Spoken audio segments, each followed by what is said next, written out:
Good evening and welcome to this third or second, it's the second in the trilogy I guess, which we have of Climbing Matters, and this evening we are moving on to a topic which is nutrition for climbing, and we are very pleased to announce that or introduce to you Kelly Scholtz and Hanlie. I was about to say Hanlie Jordaan. Yes, I was about to say, and then what was it? What I called you just now? Hannah. Anna, yeah. Hannah or something. So two very good nutritionists from Cape Town, dietitians. I don't know what the difference is, but hopefully that'll come out in the near future. And I'd just like to thank also Culture Lab with the kombucha, which they've brought along to sponsor the evening again. And I'm not even going to say anything about that because we were chatting about it earlier, and they know more about this than I do, much more about it than I do, and have personal experience making the stuff and all things like that. So no doubt that'll come up in the conversation too. So climbing has a particular set of complexities, if you like, in terms of the energy that you need from your food. And we have different types of climbing. So we've got speed climbing, which is 5 seconds on the wall, possibly repeated a few times over a period of time. If you get to the finals, you're going to be doing these accelerated bursts of 5 seconds and then nothing, and then another burst of 5 seconds and nothing. So that's one kind of energy.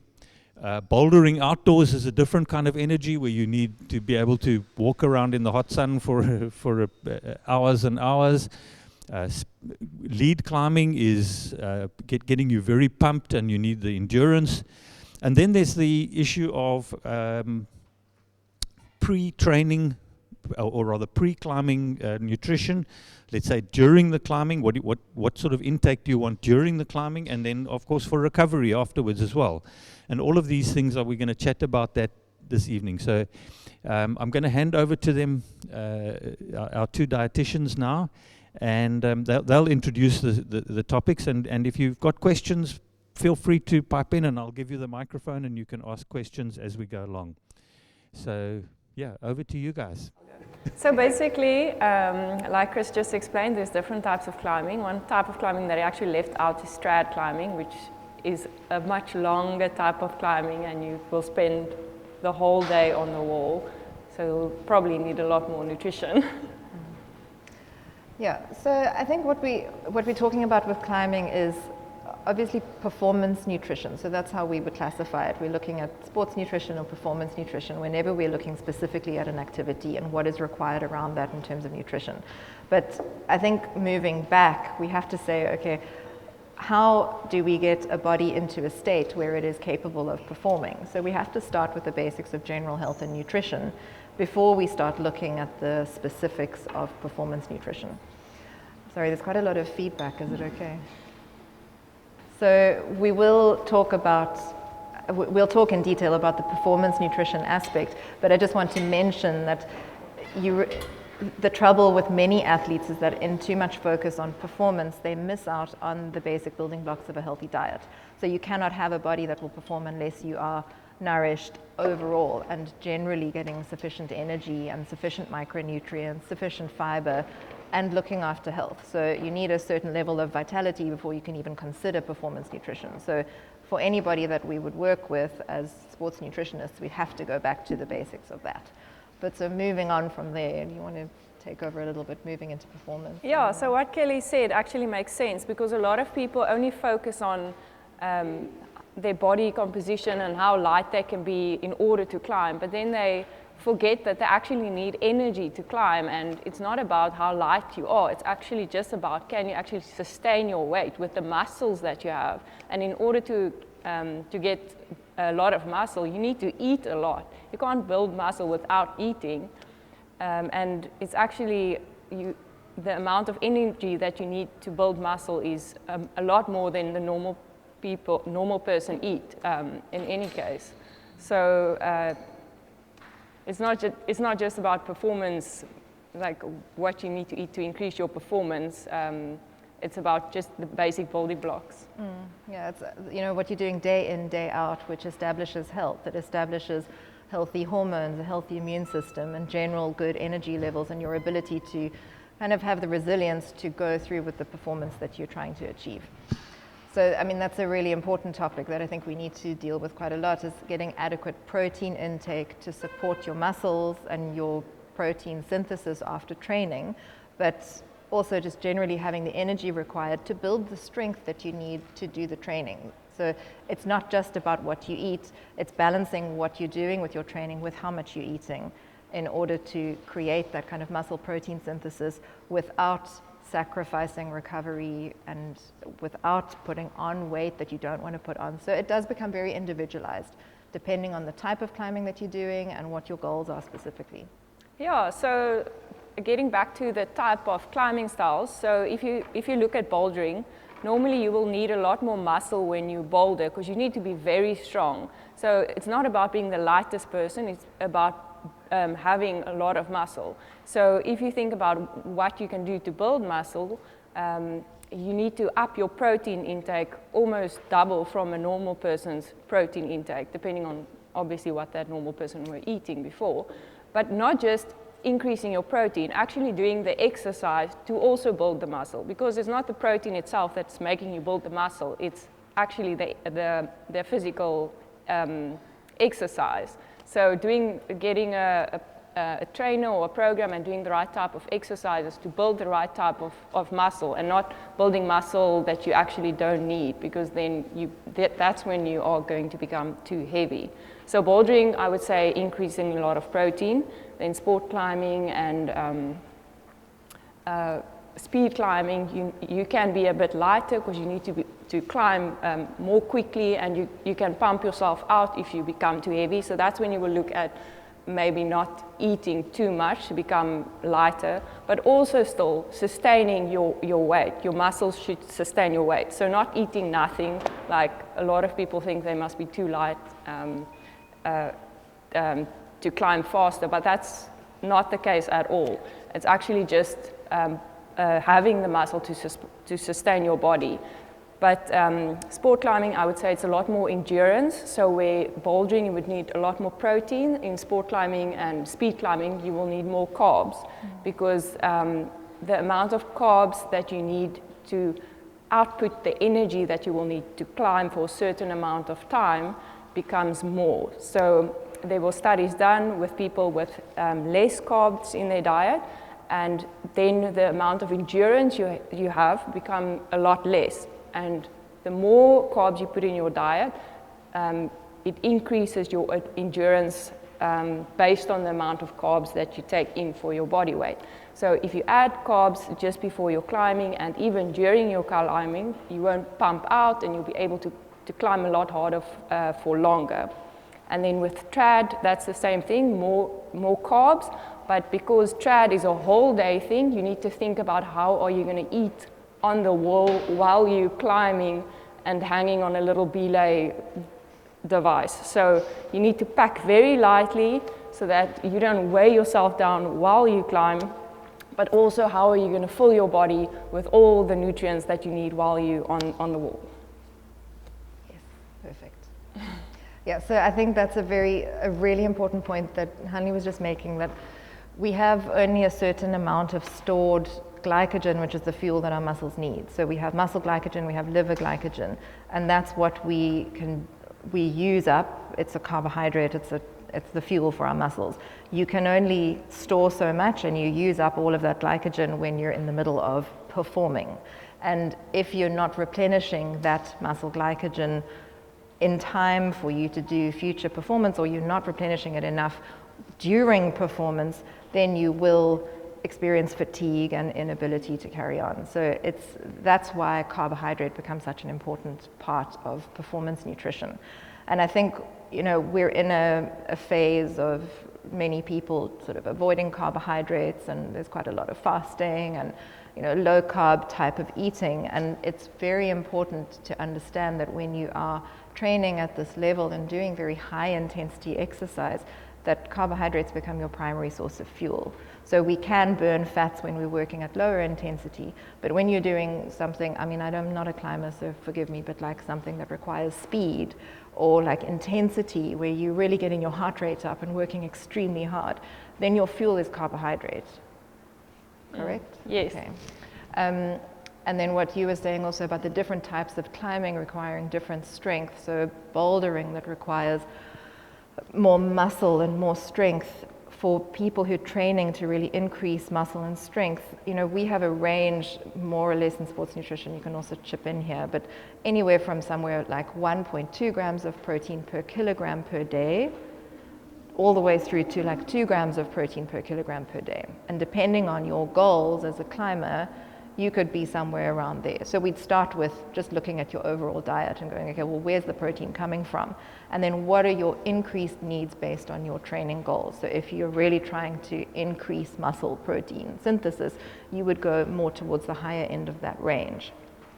What else can I add there? Also just, yes, yeah.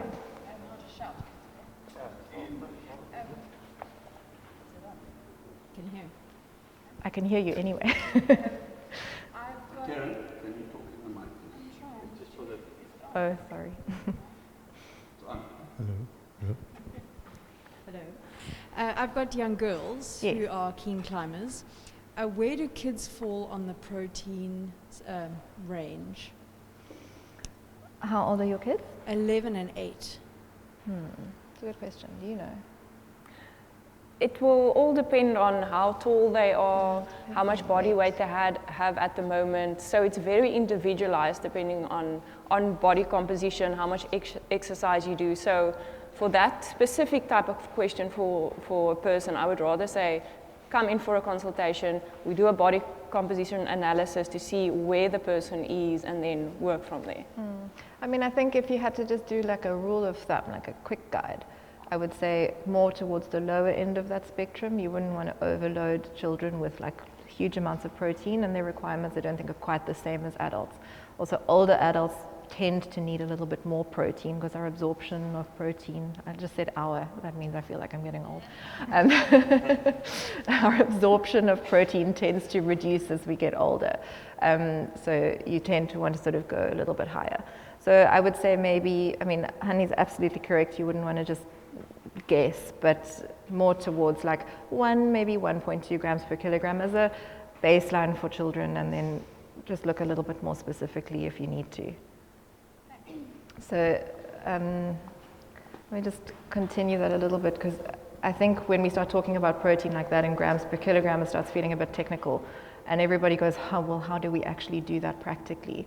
And what's quite important to remember is that it doesn't help to just get all your protein in one go at one time in the day. You need to separate the amount of protein that you're eating over 3 or 4, maybe even 5 meals, where you're getting somewhere around 20 to 30 grams of protein at a time in each of those meals. And it's also really important to remember that we don't only get protein from steak and chicken and fish and protein powder.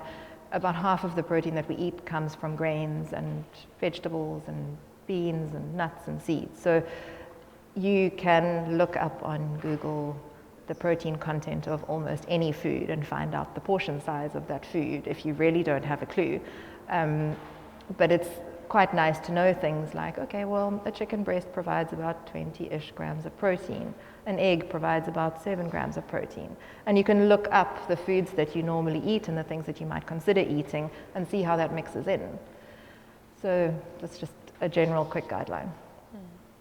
Yeah, so like Kelly was saying earlier on, that carbs is the main energy source when you do high intensity exercise, and that's just because fats, a lot of people like eating nuts and seeds and things while they climb because it's seen as healthy, but the problem with that is your body can only oxidize, so it can only metabolize a certain amount of fat per minute per kilogram or whatever, so at a certain time. Whereas carbs, your body can metabolize it a lot faster and can actually absorb a lot more at one time than fat. So if you were to only eat fat, like you on a ketogenic diet, then your performance, you would literally stunt your performance. You will never be able to reach your where you should be, or you won't be able to compete against someone that actually uses carbs while they train, because you won't have the energy. Whereas if you use the carb amounts, you will have a lot more energy and your output will be a lot higher than the person that uses the fat while they train. And then also regarding carbs, so there's different types of carbs. So you get your glucose and your fructose. So fructose you normally get from your fruits, and glucose is gets broken down from your starches, like your bread and your pastas and so on. So if you were to use carbs while you train, it's good to use a carbohydrate drink. So a carbohydrate drink would be any sports drink, because they've already broken down the carbs to their basic form, and they combined the two carbs. So you will be able to get energy from the glucose and the fructose separately at one time. So your energy will even increase more than if you were only to take one or the other, glucose or the fructose. So if you were to go climb beforehand you ate a fruit, you will only get a certain amount of energy from the fruit. But if you were, for instance, eating a fruit with a slice of bread, your energy output will be twice that, because you can get energy from the fruit and from the bread, two separate types of carbs at the same time. So that's why they created sports products, just to make it easier for you not to be able to eat a lot of different things and then you feel full and now you have to go actually climb. So that's why sports products are available. Yeah, that's a really good point. So, I mean, that ties in nicely to what I was saying about, protein doesn't come from whey protein powder. You get protein from your diet. Whey protein powders are very helpful in getting you to take in sufficient protein during the day when it's maybe challenging to do that. But the reason why all these sports products exist is because they're really much easier to market than eggs. And they're also a really nice convenient source of things like those mixed carbohydrates, or like pure protein powder, which is easier to absorb. And you really can get all of the nutrition that you need from foods, but it's just helpful to have a few supplements, especially if you're going climbing and you don't have a lot of space. If you're combining carbohydrates with the fluid that you're taking in, it's extremely helpful. Shall we talk? Yeah, I have a question here as well. Perhaps, what about on the recovery side? After you've done the training and you're not actually needing the energy for output, you're wanting the energy to repair torn muscles and broken bodies. Yeah, so getting on the point of torn muscles, you must always just remember that we think we've been talking a lot about food, but we completely left out your hydration status and your water intake. So water intake is very important. You won't get energy from that, but if you climb and you're dehydrated, you are more susceptible to injuries, because your tendons and your muscles, they become stiff because there's no elasticity, and that's when you get small tears in your muscles or your tendons, and then you sit with tendinitis or something.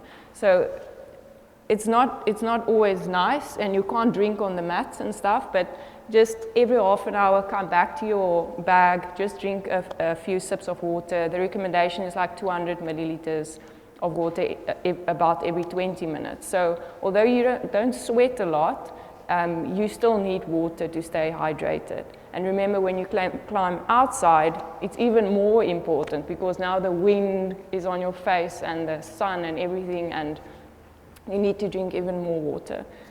And then climbing in rocklands or bouldering, remember to take your water to the bouldering wall, because there aren't water there. So then it's also nice to have electrolytes with you, because your body maybe doesn't absorb as much water if you only drink water alone, but the minute you add an electrolyte tablet to your water, your body is able to absorb more water from the same amount, because it's your kidneys are able to absorb the water better if there's a little bit of sodium and potassium and things in your water. And then your hydration status automatically becomes better.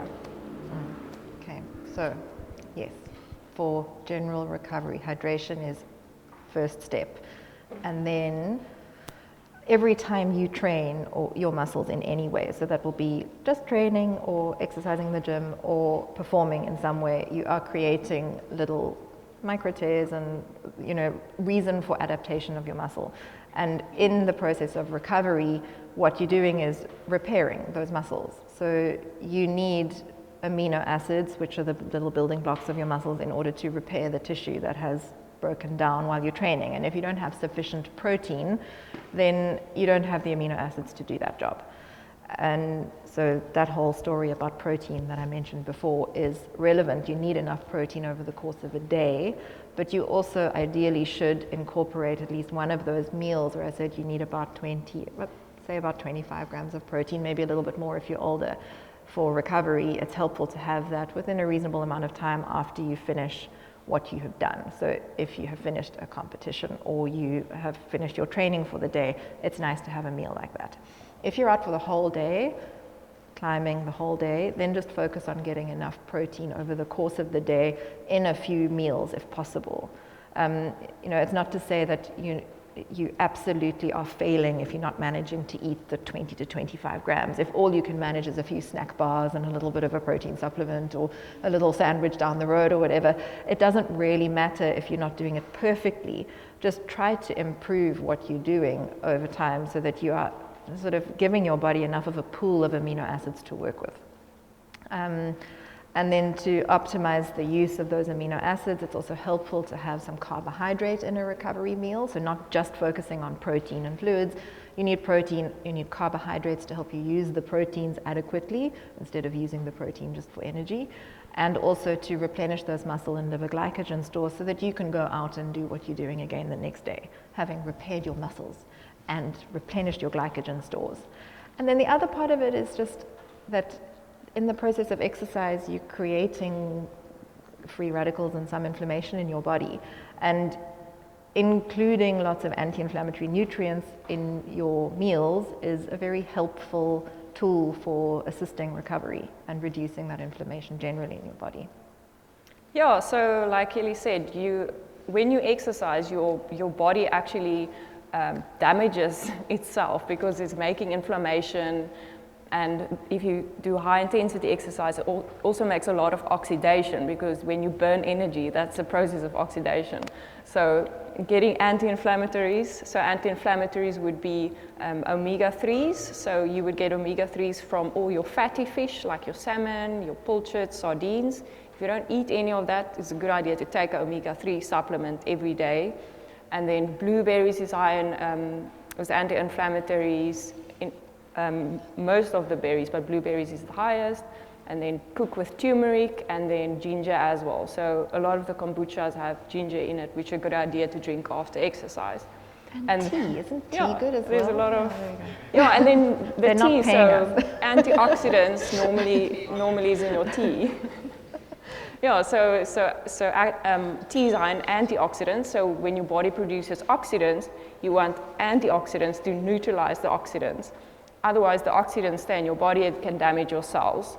And if you damage your cells, that's when you normally get that fatigue feeling and you're very stiff and things. So if you eat a lot of fruits and vegetables, that's antioxidants, which will then neutralize the oxidants and make you feel more energetic. So like a high fruit smoothie will be nice to drink afterwards, because that will contain a lot of antioxidants. I think that was some really practical advice there, just in terms of what it is that you've actually got to take. So just for myself, when I'm out on the mountain for a long time, I always take cheese and eggs, because I find that an egg and a little bit of cheese is just replenishes my energy. But the one thing is the water, and I think just from a practical point of view, I've seen this so often with visitors to Cape Town. Oh, we're just going to take a little stroll up Table Mountain, you know. Not a stroll really, and take water, you know, more than you think you'll need if you spend a bit more time somewhere.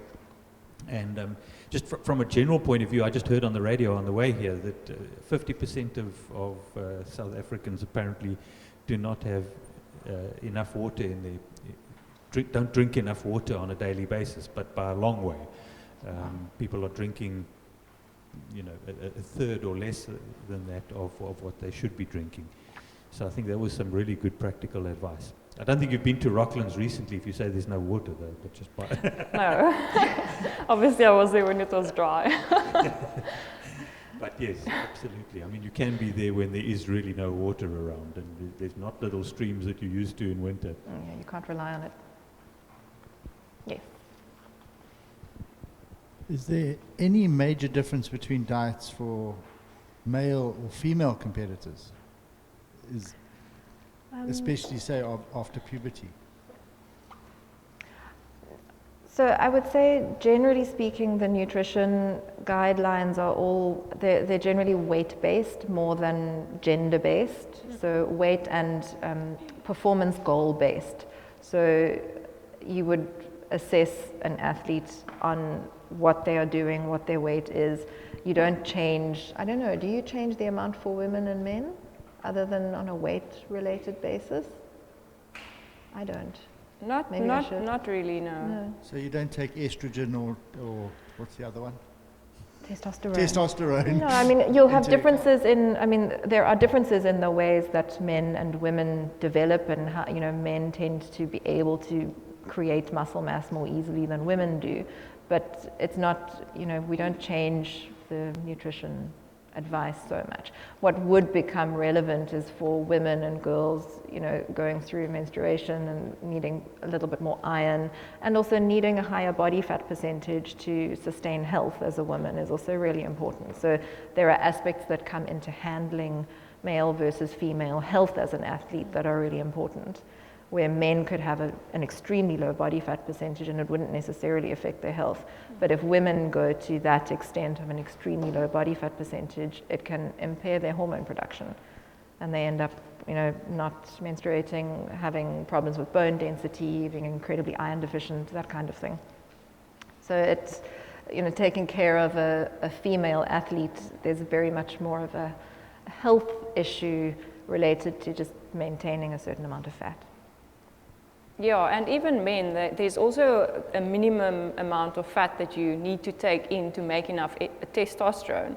So also you can't cut out any food group, then you're also going to struggle with problems and start performing badly. Okay, so I also have 3 girls that train quite a lot. And with your, you know, your sports drinks and your energy bars, I mean, there's this perception like, oh, so high in sugar, it's so bad. Like, you know, you get a little bit frowned upon sending all these products to the training gym. So how much sugar are they allowed to have? What can I justify as a mother?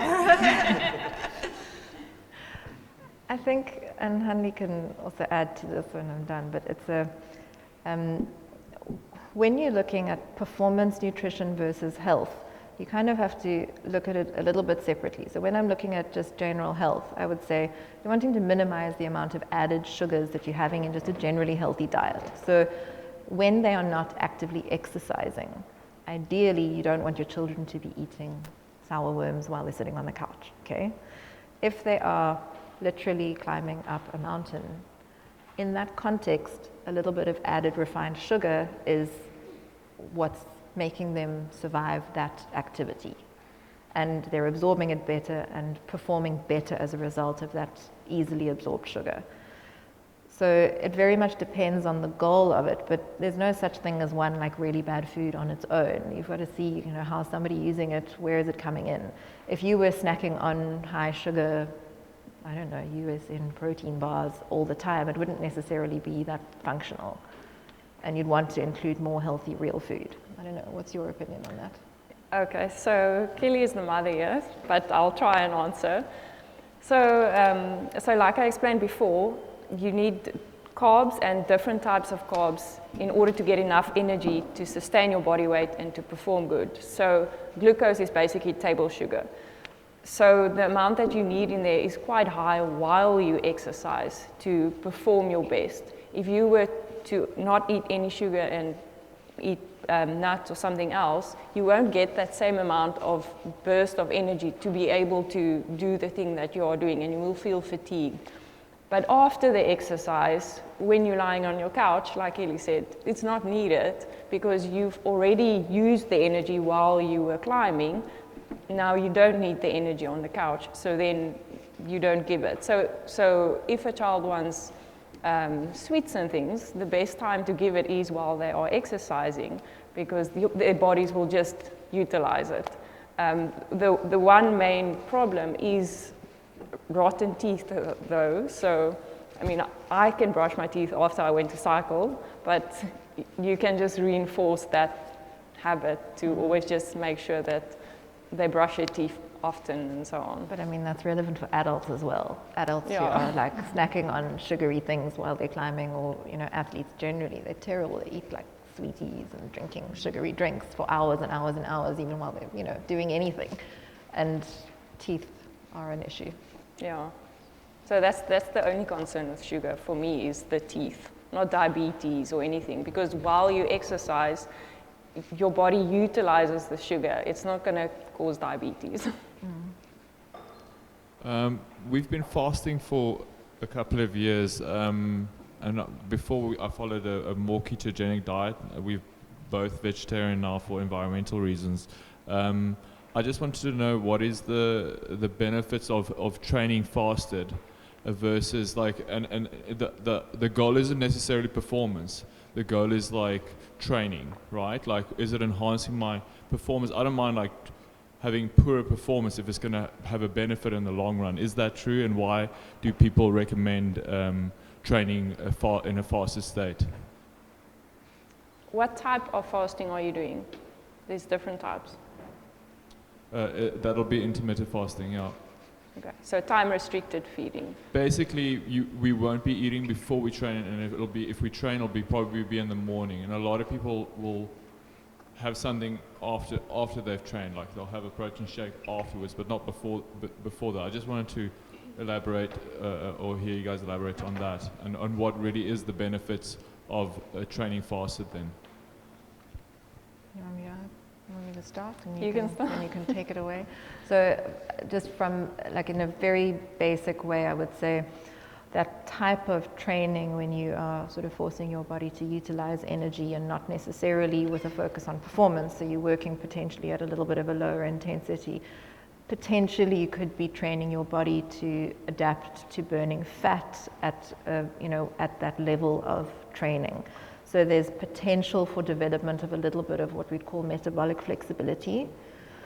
But the sort of overwhelming research around exercise is that actually you're going to be performing at a higher level anyway, at a higher intensity. So doing that type of training is not necessarily beneficial if what you're aiming for is high intensity performance, because at that high intensity, you're really just using carbohydrates. So it might be nice from a health perspective generally to have that ability to switch between fat and carbohydrate building, burning when you are just living your life. But for sort of high performance, I think, and you can correct me if I'm wrong, but I think that you need the carbohydrates for that. Yes, so for performance, I would not suggest, or for exercise, I would actually not suggest fasting beforehand, because what you also do is while you do exercise, if it's anything longer than an hour and a half, then your body needs food. If it doesn't have food, then your stress hormones start going up, because your body thinks that you're going into flight and fight response, because there's no blood going to your guts. Your blood is only in your muscles and things, in your intestine.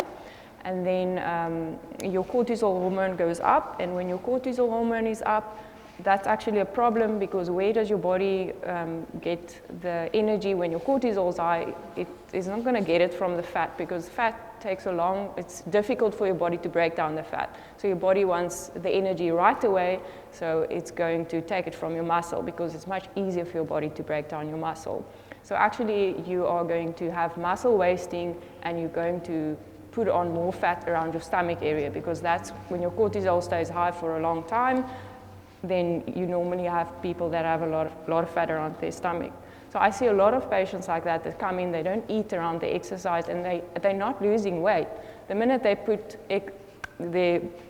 they just start eating around the exercise, having high carb in the exercise, but maybe then lower carb during the day. Then they actually start losing the fat around their muscle, they start building muscle, they feel a lot better, and they can train a lot harder because now they don't feel fatigued while they're training.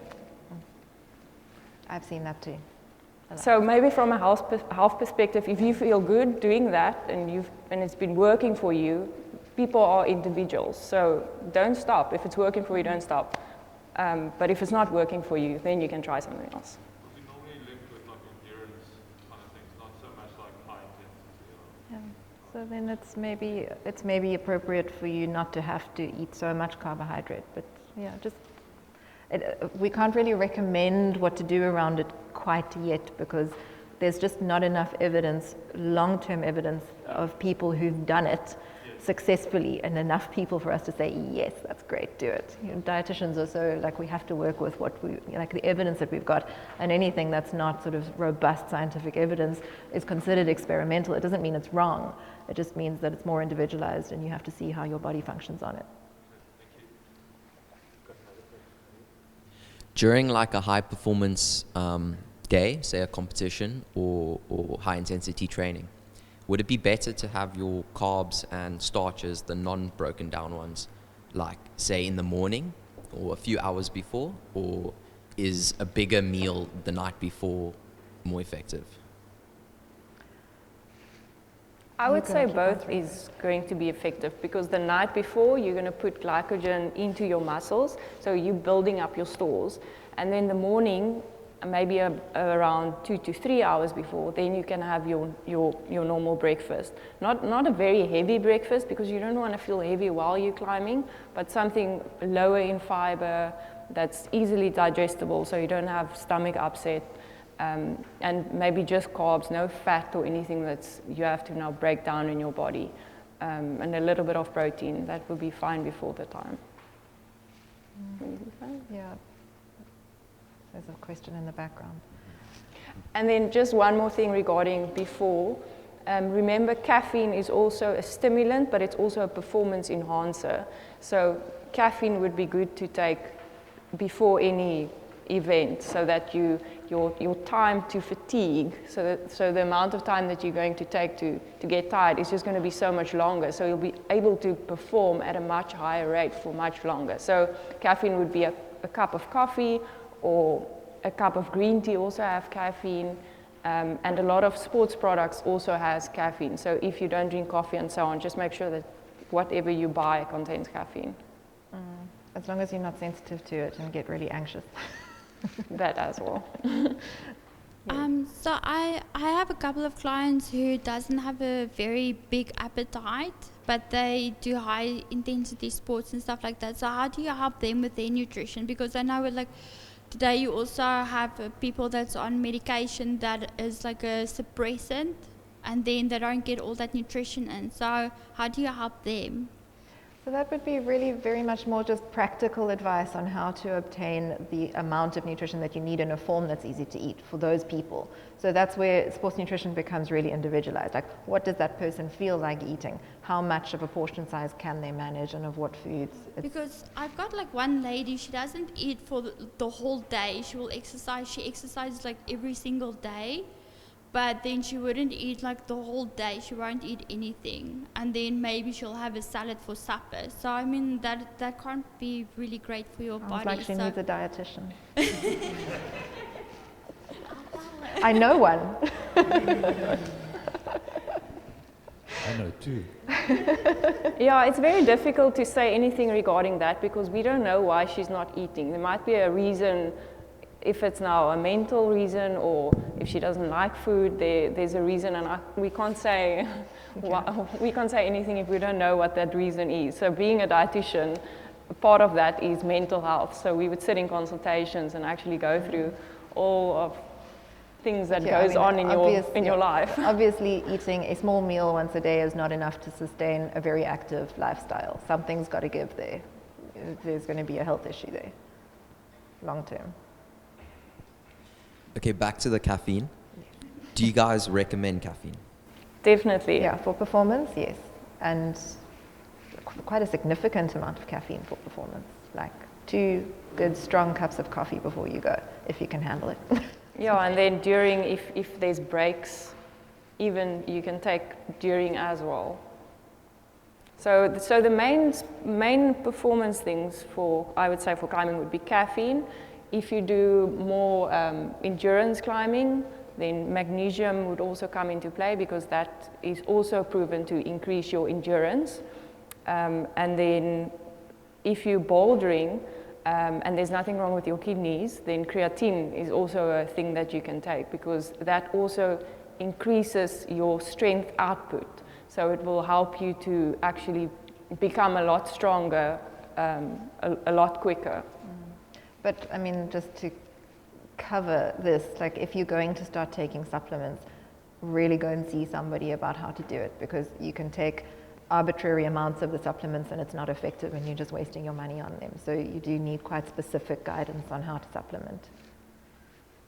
And I asked you to qualify the caffeine in terms of age. She would love to always drink a cup of coffee. She drinks a lot. So she's 12. What type of caffeine and how much caffeine give her? So the research around it, I don't think is on 12-year-olds. I don't know, but I mean, it's on adults. I think you have to individualize it slightly. So depending on the time of day and the overall reaction to caffeine, I mean, there is a lot of research that supports the use of caffeine in training. So I'm not going to say that she's not allowed to do it based on that, but I think you're also allowed to be a mom and assess the situation. Yeah, so when it comes to kids and even to adults, you must also remember that caffeine basically prohibits calcium absorption. So while you're growing and your body needs a lot of calcium to form your bones, caffeine should be limited, otherwise you can get bone deformities or osteopenia, which is like soft bones, and then you can get injuries and stuff a lot quicker. But it also depends on your liver. Like some people's liver just metabolizes coffee a lot quicker because their liver enzymes is a lot higher.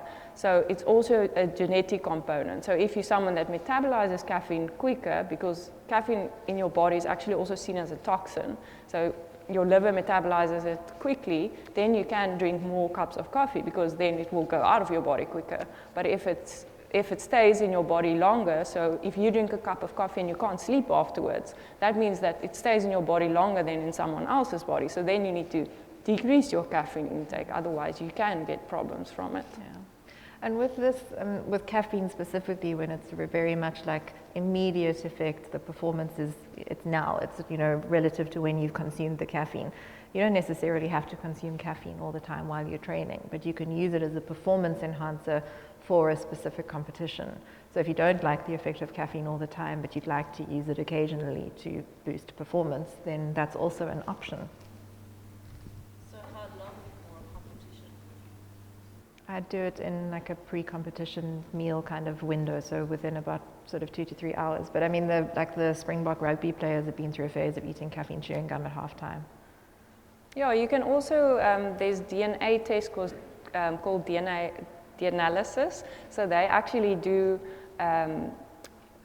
gene testing to see if your liver is working properly, if you have any health issues, what type of diet you need to follow, what type of sports genes you have. So will you be a better boulderer or a better endurance athlete? So there's different gene testings like that that you can do to increase your performance, and then to make sure what type of supplements you need and what type of diet would work the best for you. So if you want to go very individualized, then that would be an option. Can I stop you there? We're running out of time. Yes. We've got a moment for one more question probably. But I just also want to say, you know, to everyone as a completely non-expert in terms of dietitian as well, see how you feel on it as well, because the caffeine thing particularly is, as I say, a non-expert observation. Some sports, you know, in rugby you need to be completely hyped. In climbing there's a sort of a balance, I think, between being very hyped and being able to concentrate and breathe slowly and balance on a difficult. You know, it's a different sport, and at the other end of the extreme, you get something like pistol shooting, where you absolutely do not want to be hyped.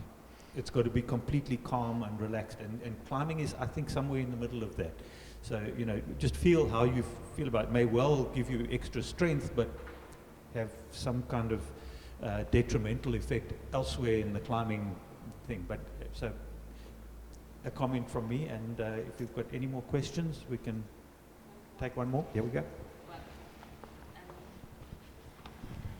You mentioned in terms of hydration, to just drinking water isn't enough. You need to have the electrolytes for the water absorption. Is there, besides like an electrolyte tablet, is there another way or something that you can put in your water or drink something other than water? Plain old, yes, salt and carbohydrates generally help with fluid absorption. So if you're wanting like a DIY electrolyte solution, you can do the basic like rehydration. It's like a teaspoon of salt and teaspoons of sugar and water. Yeah, so if you were to take your kombucha and you would add salt to it, then it would be more electrolytes. But at the moment, it only contains sugar. So you need both in order to be electrolyte. The thing is also salt loss is something that's very individualized. So we sweat different amounts of sodium in like each of us. So it's more apparent in runners who like get salt deposits on their faces when they've been out for a long day. But we all sweat a different amount of salt, and some people are salty sweaters and some people aren't. It's weird. You can actually do a sodium sweat test. I know it's one of those things. Like there are lots of gimmicky things that you can kind of check and assess, but you can. It's not harmful to add salt to water just to help you absorb it. But some people might need more salt than others. I think also if you're someone that goes to the bathroom a lot, then you know you are losing salt more. So then if you add salt to your water, you will be able to absorb the water better. Then you will go to the bathroom a lot less, and you will drink a lot less water because you can actually absorb the water that you're taking in. So it's to do with your kidneys also, this amount of sweat and how easily you actually just getting rid of the water. Just back to the ketogenic diet thing. I've got a few friends who, they're on ketogenic diet. And I did see some papers where they said, when you fully normalize to just ketogenesis as your energy production, they said your endurance, time to fatigue is the same, and I don't really buy it. But what's the actual science say these days? Yeah, I mean, that's what I mentioned before, that like the majority of the research now is that if you are training or performing at a certain intensity, your primary fuel that your muscles are using is glycogen. So if you are particularly fit, then you can work at a higher intensity and still be in that more sort of fat burning mode. But there's a level where everybody is working at a very high intensity and everybody needs carbs. So if you're doing certain types of activity, generally speaking, the research is just, it doesn't go much further than using carbs because the evidence is overwhelming that that's the fuel source. So to express your own personal maximum threshold, you have to have high level of carbs in your diet? Yes. Okay. You can only get a certain amount of energy from fat, but you can get a lot more energy from carbs. So if you take in fat versus carbs, you'll get a lot more energy and be able to go a lot further than if you were to only take the fat. Yeah, and it's not actually about sort of metabolic adaptation or like flexibility at that point. In the moment when you're in training and you have depleted your source of glycogen, your stores, so let's say you've used up your muscle glycogen and your liver glycogen, in that moment you have to either oxidize fat for energy or use the carbohydrate that you're taking in. And if you're taking in carbohydrates, you will be able to access that energy much faster than you would if you were oxidizing fat. So if you did not take in carbohydrates, you would be very much more likely to hit a really great big wall and not be able to continue because you just can't sustain it fast enough. So the immediate energy supply is not the same with fat? Yeah, so if you're just living, then you have more time and you can oxidize fat. and working at a very low intensity. But if you're at the level where you've depleted glycogen stores and you're working at a high intensity, you will not be able to continue if you're not taking in carbs.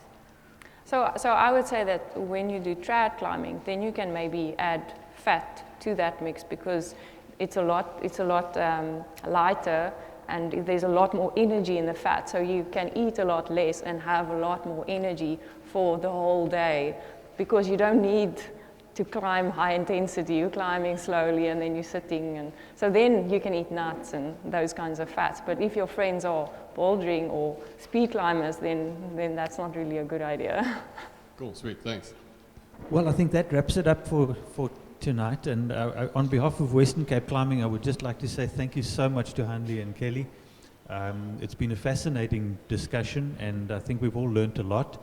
We'll put their details on the website so that if you need some expert advice for anyone, you can contact them, you know who to talk to.